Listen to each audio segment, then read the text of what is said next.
Hello everyone, welcome back to Movie Reviews for Life. Okay, and this review, is basically, this was requested by Klutz Fan 334. Okay, and he wanted me to review Damien, Omen 2. Alright, and I don't have this on DVD, but I have seen the DVD. I've listened to the commentary on it, and it's a pretty interesting commentary. We get this film was directed by Don Taylor and uncredited directing by Mike Hodges. Originally, the film was going to be about 7 films, but they decided to cut it down to 3 films. Discussing just different points in his life. His childhood, then his his adolescent, and then his adulthood. And I think it was much better to do it this way because after about 3 or 4 films you kind of run the steam out. But this time we get William Holden as Richard Thorn, who was originally supposed to play the Thorn in the first film, played by Gregory Peck, but turned it down. We got Lee Grant as Damien's step-aunt, Ann Thorn. John Scott Taylor actually plays Damien Thorn this time. He plays a 13-year-old Damien Thorn. Robert Foxworth plays Paul Buher. We get Nicholas Pryor as Charles Warren. Lou Ayres as Bill Atherton.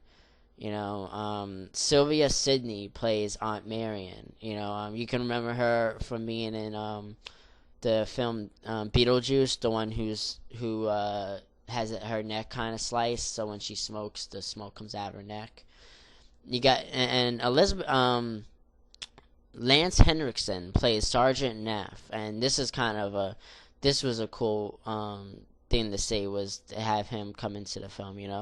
Lucas Darnat plays Mark Thorn, which is Damien's cousin, and Meshach Taylor plays Dr. Kane. Meshach Taylor, he's not a big role in the film, but he played Hollywood in the Mannequin films, and I'm noting him because he does find out about Damien's true heritage, and meets an untimely death, unfortunately. But this film is not as good as the first film. I don't think it's underrated because its big highlight is the gore.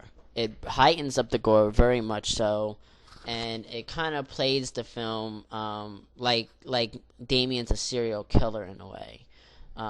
Beginning of the film, he's the innocent Damien who does nothing more than just is just a typical 13-year-old, gets into trouble like a regular 13-year-old would.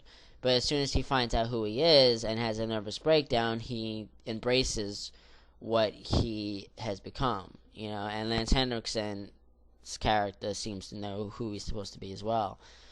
And what I didn't like about this film is that what happens in the first film is each death is explainable.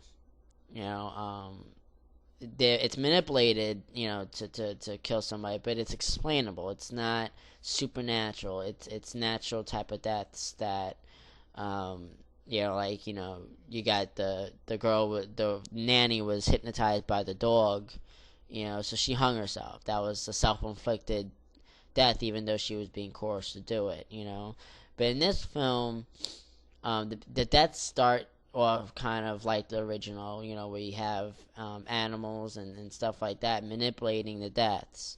But then suddenly Damien kind of gets a hold of the power he has and decides to, any person who seems to threaten him, he decides to just kill, like without conscience, without remorse, nothing. He just decides to do it, and that's why I didn't like, because it kind of just it completely goes the opposite way of what the character was in the first film and what he was in the beginning of this film. But it's not a film I hate. I mean, I did enjoy the film when I first saw it and everything, but when you take a look and you put it side by side with the original film, you see the big difference. It could have been kind of, dealt with a little bit better, maybe lessen the violence, but obviously, we had, This was like around 1978 or whatever. So obviously we had the whole thing of we Freddy Krueger and Jason and all that, or rather Texas Chainsaw Massacre, and like the slasher genre basically. So they had to do that. But the DVD, the only thing I can remember it being on there is the audio commentary by producer Harvey Bernhard, who actually does a pretty fair job. I would have liked to hear, Taylor, the director's commentary, since the other guy is not credited, I doubt very much he would ever do a commentary. But Harvey Bernhard, he does a pretty good one. I don't have these on DVD. I do want to get them, the box set, even with the remake. But it's definitely worth to take a look at. I would probably rate this about a 3 out of 5, because it's not as good as the first one, and it does kind of cheapen the film, by the fact that they went for the whole gory aspect, and I didn't like that too much. But yeah, take a look at it, and 3 out of 5. Still recommended. So take a look at it, and I will talk to you guys later with the third part.